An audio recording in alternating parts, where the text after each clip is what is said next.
Saat ini menghafal Al-Quran kewajiban anak-anak atau kita? Kewajiban kaum muslimin semuanya.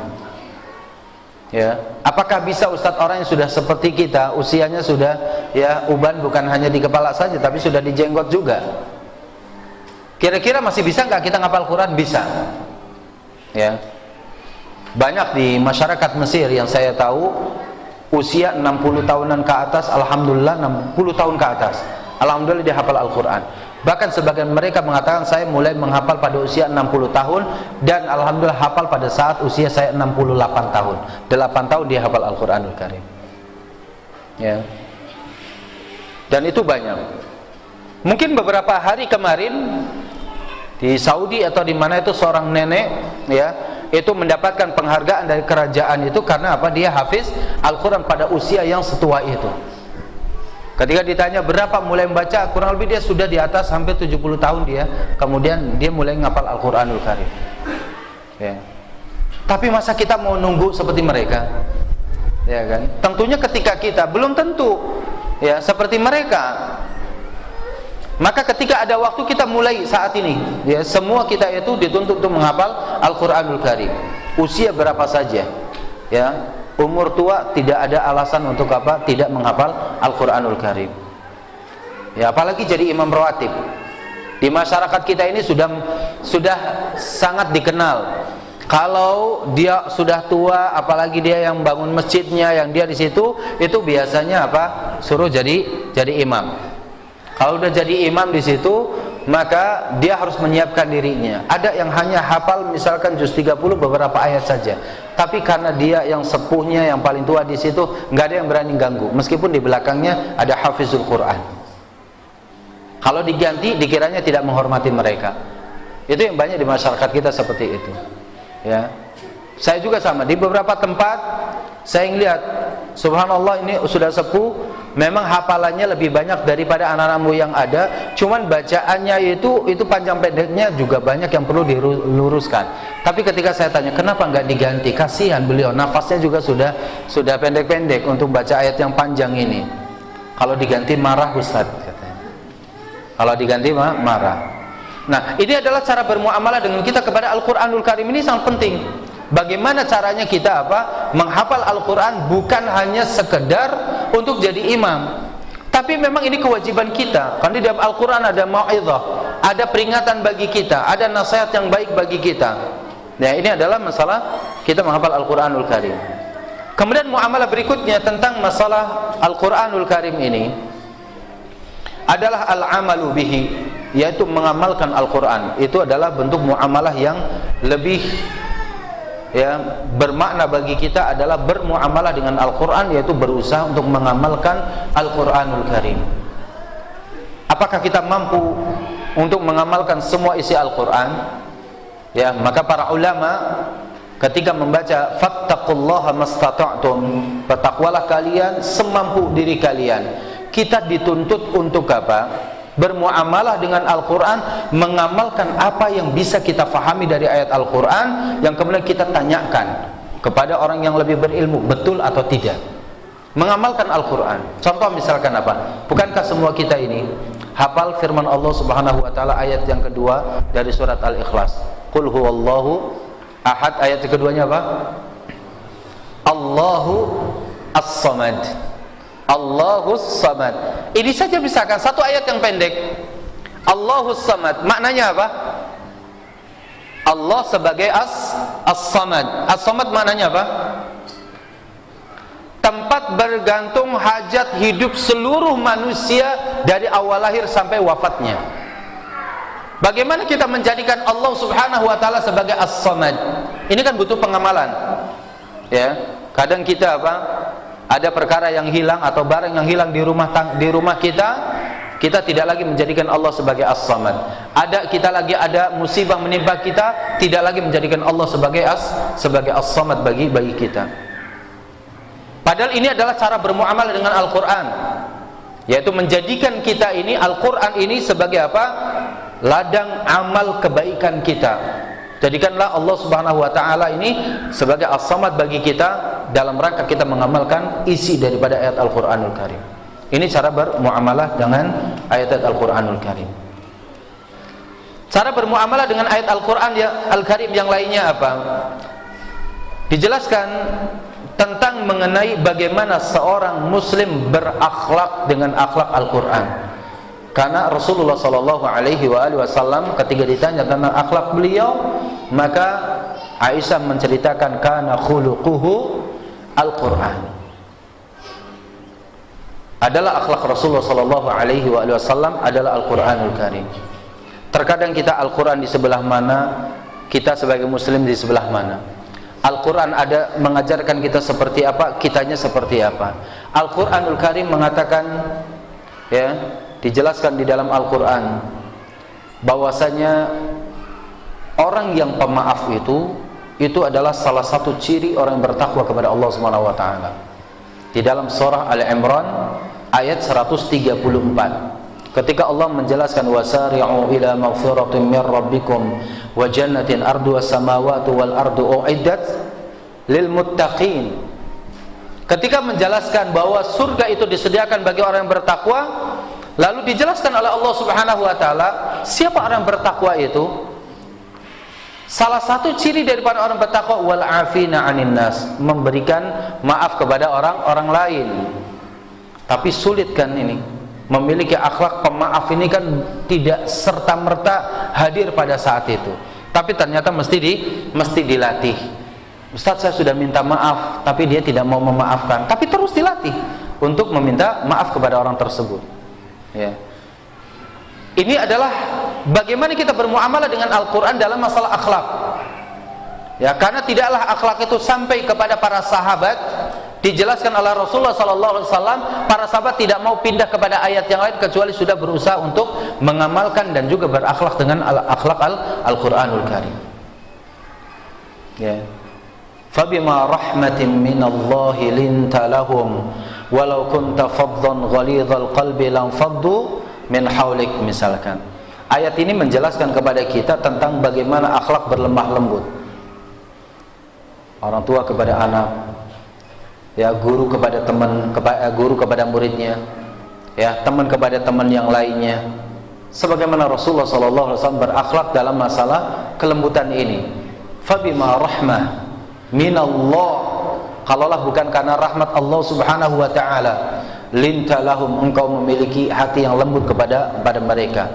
Walau kunta faddan ghalidhal qalbi, kalau engkau ya Muhammad berhati keras, ghalidhal qalb, lang faddu min haulik, maka para sahabat itu akan lari dari kita. Maka bermuamalah dengan Al-Quran adalah bermuamalah dengan akhlak-akhlak yang diajarkan oleh Allah Subhanahu wa taala di dalam ayat-ayat tersebut. Kemudian di antara perkara kita bermuamalah dengan Al-Quran, ya, adalah memahami Al-Quran sebagaimana pemahaman para sahabat ridwanullahi alaihim ajma'in. Ini yang penting, ya. Karena banyak orang sekarang memahami ayat Al-Quran juga banyak yang tidak sesuai dengan pemahaman mereka yang telah diajarkan langsung oleh Rasulullah Sallallahu Alaihi Wasallam. Kita dapati misalkan di perguruan tinggi ilmu Al-Quran yang sehari-harinya bahkan setiap mata kuliah itu semuanya dikaitkan dengan Al-Quranul Karim. Tapi ketika pembahasan mengenai bagaimana kita memahami Al-Quran, itulah mereka ada yang mengatakan bahwa kita jangan memahami Al-Quran itu, ini bahasa yang muncul pada saat ini ya, dalam masalah penafsiran Al-Quran, itu jangan hanya berpatokan kepada tafsir-tafsir klasik. Mereka menyebutnya sebagai tafsir-tafsir klasik. Siapa yang dimaksudkan tafsir klasik itu? Adalah pertama tafsirnya Abdullah ibnu Abbas. Orang-orang sekarang meminta agar kita meninggalkan tafsir-tafsirnya para sahabat. Dan itu nyata di dalam forum-forum kajian ilmu tafsir di perguruan-perguruan tinggi ilmu Al-Quran, ya, termasuk misalkan yang saya alami sendiri di PT IKI, para dosen juga seperti itu. Ketika saya mengungkapkan dalil dengan bagaimana Abdullah ibnu Abbas menafsirkan ayat ini, itu dosen dengan gampang mengatakan jangan pakai yang tafsir klasik. Kita sekarang sudah hidup di zaman modern. Ya, ketika kita mengungkapkan Al-Imam Ibnu Katsir menafsirkan ini, jangan pakai tafsir itu. Coba lihat bagaimana Quraisy siap dalam mengartikan ayat ini. Selalu dilihat oleh orang yang masih hidup, kita suruh melihatnya seperti itu. Ya, dan ini tidak terjadi pada satu dua universitas yang ada, perguruan tinggi yang ada, bahkan itu dijadikan sebagai kurikulum pada setiap mata kuliah yang berkaitan dengan Al-Quran. Suruh meninggalkan tafsir-tafsir klasik, terutama tafsirnya para sahabat, itu tidak perlu lagi dilihat. Ketika kita berbicara misalkan hadasana fulan bin fulan, hadasana fulan bin fulan, sebagaimana yang kita baca dalam tafsir Al-Imam Ibnu Katsir, itu mereka sudah pusing terlebih dahulu. Mereka sudah tidak lagi mau mendengarkan kalimat hadasana, hadasana dan hadasana dalam masalah tafsir ayat Al-Quranul Karim. Padahal kita tahu bahwa tidak mungkin pemahaman itu sampai kepada kita kecuali kita mempelajarinya dari mereka, dari kalangan para sahabat ridwanullahi alaihim ajma'in. Inilah ikhwatal iman, azani Allah wa yakum ajma'in. Sampai jam 11 ya. Nah, kita belum masuk kepada, ya ini baru ringkasan, ya, belum masuk kepada mawani al-intifa bil Quran, penghalang-penghalang bagi kita ketika seseorang tidak mampu untuk berinteraksi dengan Al-Quran. Apa saja penghalangnya? Tapi insyaallah ta'ala dalam waktu 10 menit barangkali dalam soal dan berjawab, silakan nanti bisa di soal dan jawab kamu. Tapi yang pertama kita akan membahas, kalau tadi kita adalah mempelajari tentang perkara-perkara bagaimana kita berinteraksi dengan Al-Quran, dari mulai memiliki mushaf. Sekali lagi, yang kedua kemudian apa? Membacanya di setiap waktu yang kita miliki. Yang ketiganya adalah dengan cara mengajarkan Al-Quran kepada orang lain. Jangan hanya bisa untuk diri sendiri, ajarkan kepada keluarga, juga kepada tetangga-tetangga kita yang lainnya. Muamalah berikutnya adalah dengan cara kita memahami makna yang ada di dalam Al-Quranul Karim. Yang paling mudah adalah cari Quran terjemahnya, dibaca apa maksud daripada ayat tersebut.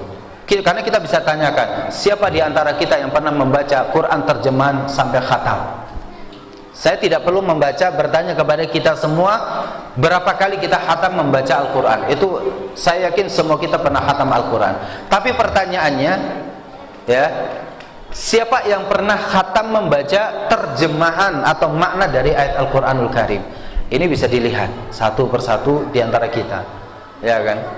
Apalagi kalau misalkan ditanya bagaimana memahami makna Al-Quran itu dari tafsirnya. Bagaimana kita memahami Al-Quran dari tafsirnya? Siapa yang sudah khatam membaca tafsir Ibnu Katsir? Siapa yang khatam membaca tafsir dari para ulama yang lain, Al-Imam Al-Qurtubi, atau barangkali misalkan Al-Imam At-Tabari yang belasan jilid itu, ya. Ini adalah bermuamalah. Kemudian setelah itu adalah apa? Bagaimana kita bermuamalah dengan apa? Dengan beramal dengan isi Al-Quran tersebut. Bagaimana kita mengamalkan Al-Quran? Dikatakan bahwa para sahabat adalah orang-orang memiliki kecerdasan, akan tetapi ketika bermuamalah ditanyakan kenapa tidak segera menghafal Al-Quran, maka mereka mengatakan, saya tidak ingin menghafalkan Al-Quran kecuali saya sudah mengamalkannya. Bahkan dikatakan tidak melebihi 10 ayat yang dia tambahkan untuk dia hafal, kecuali 10 ayat yang sebelumnya sudah dia amalkan, sudah mereka amalkan. Ini adalah para sahabat seperti itu. Kemudian bermuamalah dengan Al-Quran adalah dengan cara apa? Dengan cara kita mengambil akhlak-akhlak dari apa yang diinginkan oleh Allah Subhanahu wa taala terhadap Al-Quran tersebut. Lantas kemudian apa saja penghalang-penghalang bagi kita? Ya, mawani'ul intifa bil Qur'anil Karim. Kalaulah tadi kita katakan bahwa membaca Al-Quran memiliki manfaat yang begitu banyak, akan tetapi apa penghalangnya? Yang pertama, ya, adamul ikhlas. Ya, tidak adanya keikhlasan dalam diri kita ketika membaca Al-Quranul Karim. Liyuqal annahu qari. Dia membaca Al-Quran hanya karena ingin dipanggil sebagai qari Al-Quran misalkan, sebagaimana tilawahnya orang-orang Khawarij, ya. Dikatakan, kata Nabi kita mulia sallallahu alaihi wasallam, ketika orang-orang Khawarij bermuamalah dengan Al-Quran, yaqra'una Al-Qur'ana la yujawizu taraqihim, bahwasanya mereka itu membaca Al-Quran tapi tidak melebihi tenggorokan mereka.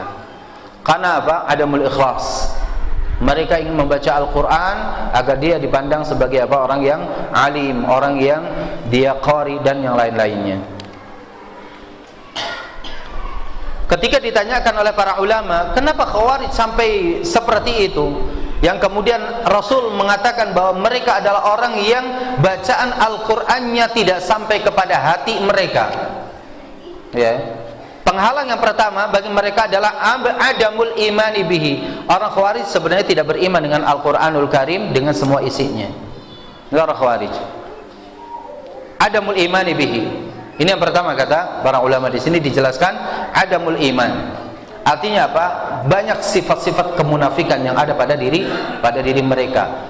Ya, maka an-nifaq ini juga adalah penghalang untuk bisa bermuamalah dengan Al-Qur'an sebaik-baiknya. Poin yang kedua adalah adamut tadabbur lil Qur'an atau li ayatil Qur'an. Ya, tidak ada tadabbur ketika membaca Al-Qur'an. Ya, seperti kita misalkan membaca Al-Qur'an bisa saja kita khatam sampai sekian kali, akan tetapi ketika tidak ada tadabbur, ketika kita membaca kita nggak faham maknanya, maka Al-Qur'an itu akan lewat begitu saja. Kita dapati di kalangan para salaf, ya, ketika mereka membaca Al-Quran, mereka berhenti ya pada ayat-ayat tertentu lalu berdoa. Dan ini yang jarang dilakukan oleh kita. Jadi dalam bermuamalah dengan Al-Quran, salah satunya tadi yang saya lupa adalah berdoa ketika kita membacanya. Ketika kita membaca tentang ayat-ayat maghfirah Allah Subhanahu wa ta'ala, membaca ayat-ayat tentang al-jannah, tentang surga, maka coba berhenti sejenak di situ. Kemudian kita berdoa kepada Allah Subhanahu wa ta'ala. Kita berdoa, berhenti ketika membaca ayat-ayat tentang apa? Tentang nikmat, ayat-ayat tentang maghfirah Allah Subhanahu wa taala, tentang rahmat Allah Subhanahu wa taala, maka kita berhenti di situ lalu kita membacakan doa kepada Allah Subhanahu wa taala. Kita rata-rata membaca doanya pengennya kalau sudah selesai. Ya, pengennya kalau sudah selesai. Padahal para ulama salaf dulu, para sahabat juga ketika membaca ayat-ayat tentang surga, maka berhenti sejenak pada ayat itu lalu berdoa kepada Allah Subhanahu wa ta'ala. Begitu juga ketika kita membaca, melewati ayat-ayat tentang nar, ayat-ayat tentang azab, ayat-ayat tentang apa perkara-perkara yang akan menghancurkan kehidupan kita, dunianya dan juga akhiratnya, maka apa? Mereka mengajarkan kita berlindung dari keburukan tersebut. Ya, mereka berlindung dari keburukan. Ini yang harus kita lakukan. Ya, coba ketika kita membaca Al-Quran, Bapak dan Ibu sekalian, itu ketika kita membaca ayat-ayat tentang nikmat, maka kita berdoa. Masalahnya kan tadi, karena kita tidak mengetahui ini ayat yang dibaca ini adalah apa? Ayat tentang nikmat atau ayat tentang azab. Itu permasalahannya. Sehingga kita dapati misalkan ada seorang qari membaca dalam sebuah acara, ya, dalam sebuah acara yang dibaca apa? Surat Al-Bayyinah misalkan. Ya, kemudian dia membaca apa bunyi ayatnya? Innalladzina kafaru min ahlil kitabi wal musyrikin fi nari jahannam khalidina fiha ulaika hum syarrul bariyah amin, atau Allah gitu dia baca seperti itu. Ini dibaca innalladzina kafaru, orang-orang kafir. Dan kita sangat takut dengan ancaman itu, karena jangan-jangan kita pun masuk ke dalam golongan tersebut. Ya, karena banyak kita melakukan kekufuran yang terkadang kita tidak menyadarinya bahwa perbuatan itu adalah kufur kita kepada Allah Subhanahu wa taala. Dan itu dikatakan oleh Allah Jalla wa ala syarrul bariyah, seburuk-buruk manusia adalah kufur kepada Allah Subhanahu wa taala. Berlanjut misalkan kita membaca pada ayat-ayat berkaitan dengan jahanam, kemudian kita tidak beristighfar, kita tidak meminta perlindungan kepada Allah Subhanahu wa taala dari azab jahanam, padahal ini merupakan apa? Merupakan adabnya. Maka di sini adalah adamut tadabbur, tidak adanya bagi kita untuk mentadabburi ayat-ayat Al-Quran, tidak mentadabburi ayat-ayat Al-Quran. Ketika kita membaca, ini menjadikan sebab kita terhalangi mendapatkan manfaat dari ayat-ayat Al-Quranul Karim, karena kita tidak tadabbur. Bahkan dijelaskan banyak dari dalam ayat Al-Quranul Karim, afala yatadabbaruna al-Quran, ya, afala yatadabbaruna al-Quran am ala qulubin aqfaluha, afala yatadabbaruna al-Quran walau kana min 'indi ghairillahi lawajadu fi ikhtilafan katsira. Ya, banyak afala yatadabbarun, afala yatadabbarun, afala yatafakkarun. Ya, ini ayat-ayat yang memerintahkan kepada kita agar kita apa? Mentadabburi ayat-ayat Allah Subhanahu wa taala, karena tadabbur ini adalah muamalah kita dengan Al-Qur'an. Ketika kita kosong dari tadabbur, maka kita akan terhalangi untuk mendapatkan manfaat dari ayat-ayat Al-Qur'an tersebut. Dan saya katakan, orang-orang Khawarij salah satu ciri utamanya mereka tidak pernah membaca Al-Qur'an dengan tadabbur. Salah satu buktinya apa? Mereka mudah mengkafirkan orang ketika membaca misalkan di dalam surah Al-An'am, wa man lam yahkum bima anzalallahu faulaika humul kafirun. Barang siapa yang tidak berhukum dengan hukum Allah maka disebut kafir. Maka langsung lihat ini pemerintahan kita ini pakai hukum Al-Qur'an enggak, pakai hukum Allah atau enggak. Dicek, oh enggak, ternyata hukumnya undang-undang dan Pancasila. Kafir udah mereka langsung mengkafirkan. Karena tidak mau mentadaburi ayat Allah Subhanahu wa taala. Apa yang dimaksud dengan al-kufru di situ? Apakah menghukumi orang yang tidak berhukum dengan hukum Allah pada ayat ini adalah kafir, keluar dari Islam, yang halal darahnya, kemudian harta bendanya boleh direbut, suami istrinya harus dipisahkan di situ? Tentunya akan ini memerlukan tadabbur terhadap makna dari para ulama yang mengartikan hal tersebut. Kemudian tahriful ayah wa tahriful makna, merubah-rubah ayat dan juga merubah-rubah makna. Kok ada yang berani merubah ayat? Ada, ya. Bagi mereka yang mengatakan bahwa Allah Subhanahu wa taala tidak memiliki sifat kalamullah, ya, dalam masalah sifat-sifat Allah Subhanahu wa taala, kaum mu'attilin wa muharrifin wa mutasyabbihin, ya, atau musyabbihin, mereka merubah ayat-ayat Allah Subhanahu wa taala. Salah satu contoh yang mereka rubah adalah ayat berkenaan dengan sifat kalamullah.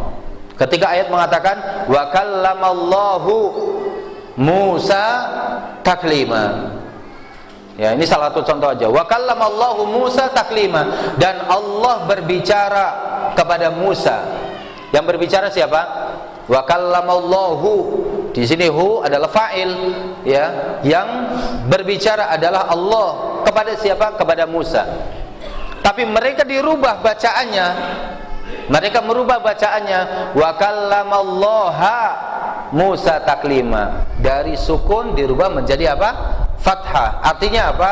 Allah tidak berbicara, tapi yang berbicara adalah Musa kepada Allah. Wa kallamallaha Musa taklima. Jadi fa'ilnya yang diakhirkan, maf'ulnya yang dimajukan, objek penderitaan dimajukan di situ, ya, objeknya. Nah, ini mereka sengaja hal-hal seperti itu, merubah ayat sudah sekaligus kemudian merubah apa? Merubah maknanya. Dan mereka orang-orang yang seperti ini banyak di kalangan kita. Ya, terutama adalah orang-orang yang ya lebih subur, ya, perubahan ayat-ayat dan makna ini ada di kalangan para mahasiswa yang mereka itu baru kenal dengan ya dunia intelektual mungkin seperti ini, kemudian mereka berani merubah ayat-ayat Allah Subhanahu wa taala. Kemudian yang menjadi penghalang untuk bisa kita berintifa atau mengambil manfaat daripada Al-Qur'an adalah adamul amali bihi, yaitu kita tidak berupaya untuk mengamalkan isi daripada Al-Qur'an. Maka dari awal lahir sampai meninggalnya pun ada orang yang sama sekali dia nggak paham apa itu Al-Qur'an, ya. Dikiranya kalau Al-Qur'an itu pertama hanya Yasin, karena itulah yang dibaca setiap waktunya. Kemudian Qul huwallahu ahad, atau mungkin Al-Fatihah, ayat kursi. Ini kita sebutkan ayat-ayat yang populer, yang kalau dilombakan ini ayat ini semuanya nggak ada yang juara, semuanya menang semua, ya, semuanya menang. Al-Fatihah, ayat kursi, akhir daripada surat Al-Baqarah 3 ayat terakhir, kemudian nanti Al-Ikhlas, Al-Falaq, An-Nas. Nah, itu yang sudah rutin. Nanti setelah itu adalah apa? Yasinnya, ya, atau mungkin juga surat Al-Waqiah yang dibaca biasa ba'da salat subuh, atau Yasin pada malam Jumat. Nah, inilah ayat-ayat yang sering, yang sangat populer di kalangan masyarakat, sampai-sampai sebagian masyarakat itu tidak paham bahwa Al-Quran itu ternyata dari Al-Fatihah sampai An-Nas 114 surat, sekian 6.000 sekian ayat, 6.200 sekian ayat, atau puluhan ribu dari huruf, atau 30 juz, atau sekian dari dari rubu atau ajzanya. Tidak paham mereka dengan itu. Maka ketika hampir sama seperti anak kecil yang baru baca Al-Quran, pelajarannya dari Iqra. Iqra-nya bukunya dibelah-belah, Iqra 1, 2, 3, 4, 5 sampai 6. Anak kecil dikasih gambar yang satu. Ya setelah dikasih gambar satu, udah selesai warna merah, asik saya sudah khatam Al-Quran, kata dia gitu. Dikasih yang gambar hijau, kok masih ada Al-Qurannya? Dipelajari lagi, oh ternyata ini hurufnya nyambung. Sudah khatam dia yang hijau, dikasihkan lagi, dia udah senang, alhamdulillah saya udah selesai Al-Quran. Kasih lagi yang ketiga, gambar ungu, warnanya ungu misalkan. Maka anak itu dia mengatakan, kok gak selesai ayat Al-Quran. Begitu juga terkadang di masyarakat kita, seumur hidupnya ada masyarakat yang tidak paham bahwa Al-Quran itu ternyata apa, sampai 30 juz seperti ini. Nah kenapa demikian? Karena mereka tidak ada upaya untuk berusaha dikenalkan dengan Al-Quran, kecuali hanya pada ayat-ayat tertentu saja.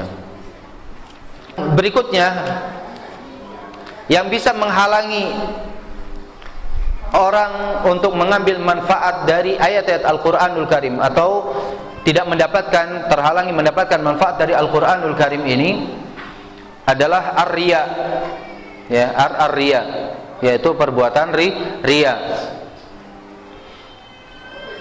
Dan dijelaskan bahwa manusia yang pertama kali akan dibawa kepada pengadilan Allah Subhanahu wa taala, salah satunya adalah mereka yang membaca Al-Qur'anul Karim. Ketika ditanya, ya, kamu membaca Al-Qur'an kapan? Siang dan malam ya Rabb.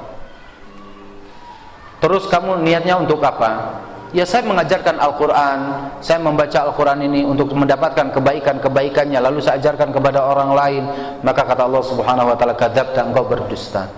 Engkau membaca Al-Quran liyuqal annaka qari. Ya.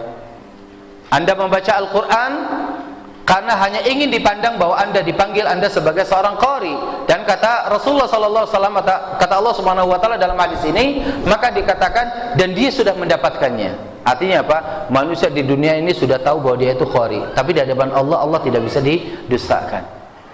Maka ketika Allah katakan kadzabta, engkau telah berdusta, maka tusa'aru finnar, dia dilemparkan ke neraka wal a'yadu billah. Ya.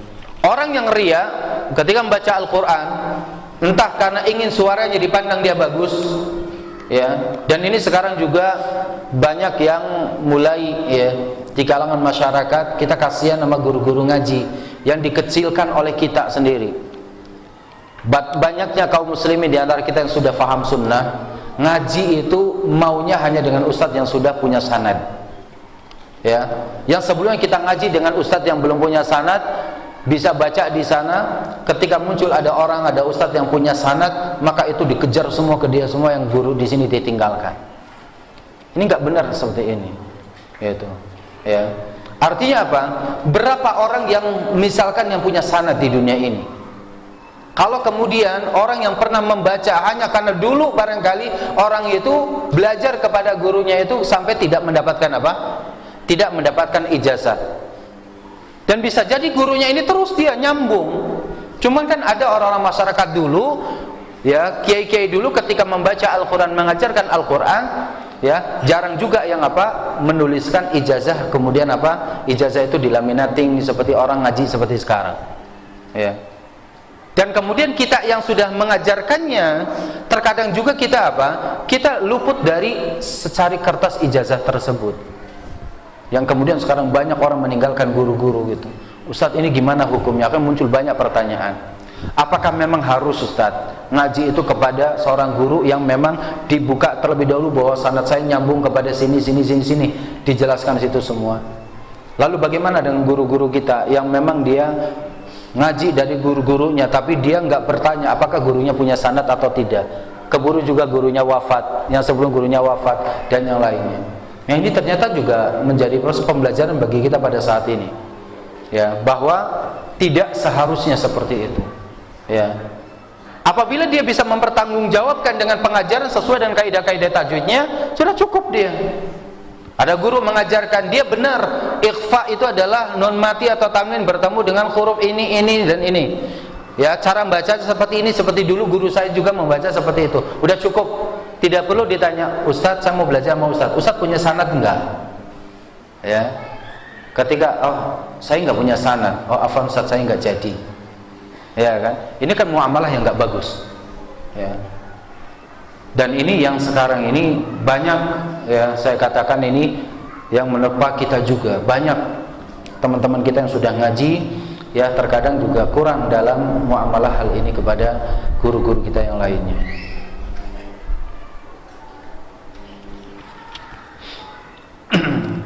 Kemudian yang lainnya yang menyebabkan kita terhalangi untuk mendapatkan manfaat dari Al-Quran ini adalah adamul yaqin, kurangnya keyakinan, ya, kurangnya keyakinan. Terkadang kita membaca Al-Quran ini nggak yakin dengan apa yang disampaikan oleh Allah Subhanahu wa Ta'ala.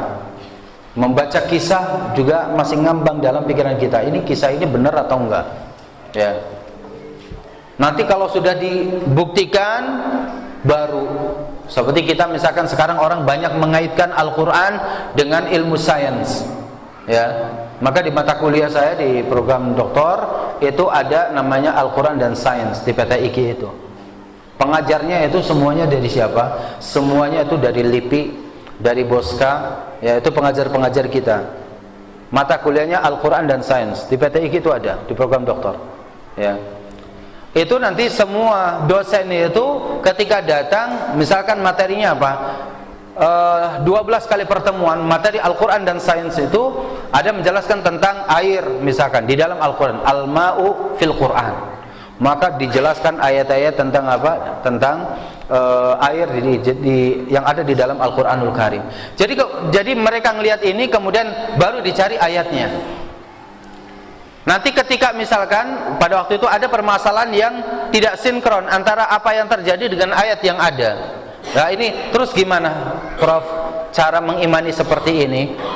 Akhirnya apa? Orang ada ragu-ragu karena tidak semua pengajar itu memiliki akidah juga yang kuat. Di dalam metode dia ketika memahami sains itu dia seperti ini. Tapi dari para ulama tafsir tidak seperti mereka. Ini seperti ini. Maka di sana ada dibagi sekarang itu, ada ahli tafsir dari kalangan sains, ada ahli tafsir dari kalangan apa ilmu syar'inya. Dibentrokkan di seperti ini. Jadi ayatnya itu dibentur-benturkan dengan itu. Padahal bukan seperti itu maksud Al-Quran itu. Masih banyak sekali ayat-ayat Al-Quran yang secara keilmuan itu kemudian wajib diimani terlebih dahulu sebelum kemudian kenyataannya itu ada. Bukan ini dimunculkan kemudian baru dicari ayat-ayatnya. Yang kemudian kalau tidak sesuai dengan ayat, mereka dengan mudah meninggalkan ayat tersebut. Ini dalam penemuan kami. Yang penting kami telah menemukan ini. Mereka mengatakan seperti itu. Sering mereka mendapati hal seperti itu, ya.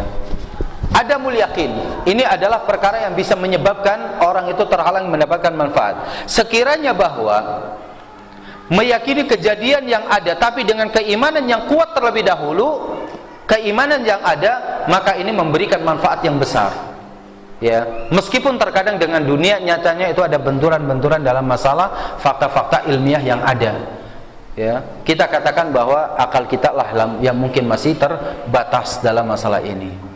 Ya, ini tidak adanya keyakinan inilah yang faktor yang cukup membahayakan, ya, orang untuk mendapatkan manfaat dari ayat Al-Quranul Karim. Kemudian poin berikutnya yang menyebabkan orang terhalangi untuk mengambil manfaat dari Al-Quranul Karim atau mawani fil intifa'i bil Quran adalah menafsirkan ayat Al-Quranul Karim bukan dari kalangan para sahabat ridwanullahi alaihim ajma'in, ya. Menafsirkan Al-Quranul Karim bukan dari kalangan para sahabat ridwanullahi alaihim ajma'in, ya, bukan melalui pemahaman para sahabat.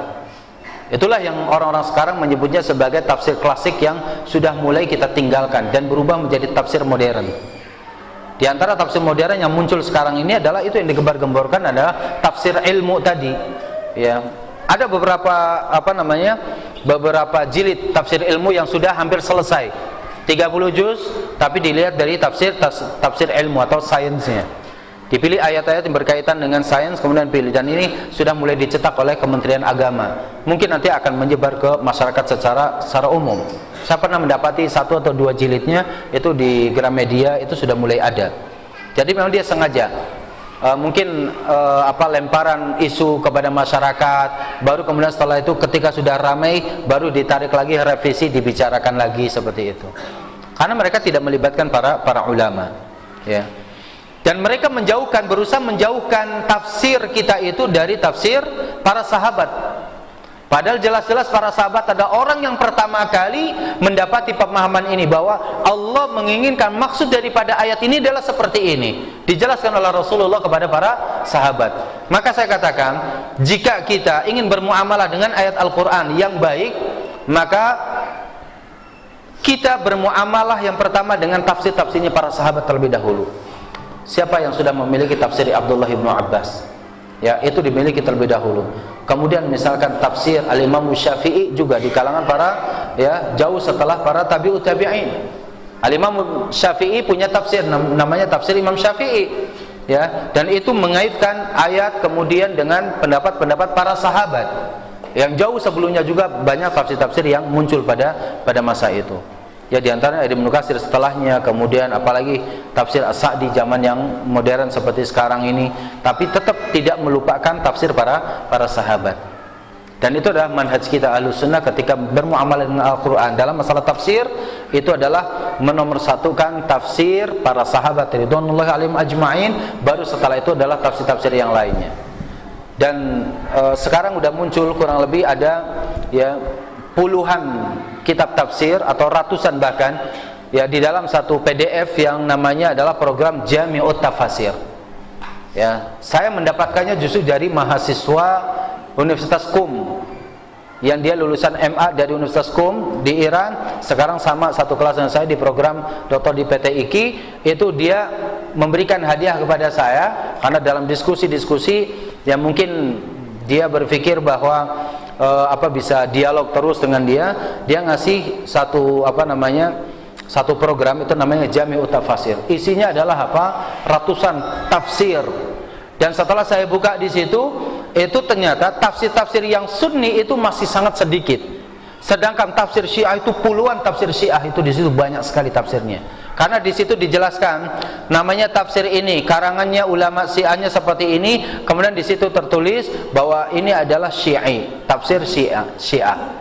Nanti yang Sunni ya di situ seperti tafsir Ibnu Katsir, ini adalah tafsir Sunni. Tapi setelah saya lihat dan saya hitung, itu tafsir Syiah itu puluhan lebih banyak daripada tafsir Ahlus Sunnah. Artinya apa? Ya, ketika mereka program itu sekarang sudah turun kepada para mahasiswa yang ada, paling tidak mahasiswa kita itu akan kenalan dengan tafsir-tafsirnya mereka. Dan kemudian seperti misalkan apa yang dia kasihkan kepada saya itu dalam bentuk PDF yang begitu banyak programnya, maka dia akan mulai, dia tanya, coba Anda lihat misalkan ayat ini, bagaimana ulama Syiah berpendapat dalam masalah ini. Itu sudah mulai seperti itu. Kita katakan bahwa tidak ada tafsir yang lebih baik kecuali tafsir Ahlus Sunnah. Maka ketika dia udah tahu sikap kita, mulai dia sedikit demi sedikit menjauh dan menjauh. Ya, memang begitu sekarang, larinya adalah seperti itu. Dan mereka pun berupaya mengenalkan tafsir-tafsir Syiah itu adalah di departemen-departemen yang ada, terutama departemen agama. Ya, terutama departemen agama, mulai masuk melalui Majmu'ul Buhus, ya, tempat-tempat pembahasan di antara para pejabat-pejabat yang ada. Nah, ini adalah yang kita mengkhawatirkan. Maka kembalilah kepada tafsir para ulama, tafsir Ahlus Sunnah, tafsir para sahabat. Insyaallah taala kita akan mendapatkan manfaat yang banyak. Tapi kalau kita tidak kembali kepada tafsir mereka, kita akan terhalangi untuk, ya, mengambil manfaat dari ayat-ayat Al-Qur'anul Karim. Wallahu taala a'la wa a'lam. Aqulu qouli hadza wa astaghfirullah li wa lakum. Assalamualaikum warahmatullahi wabarakatuh.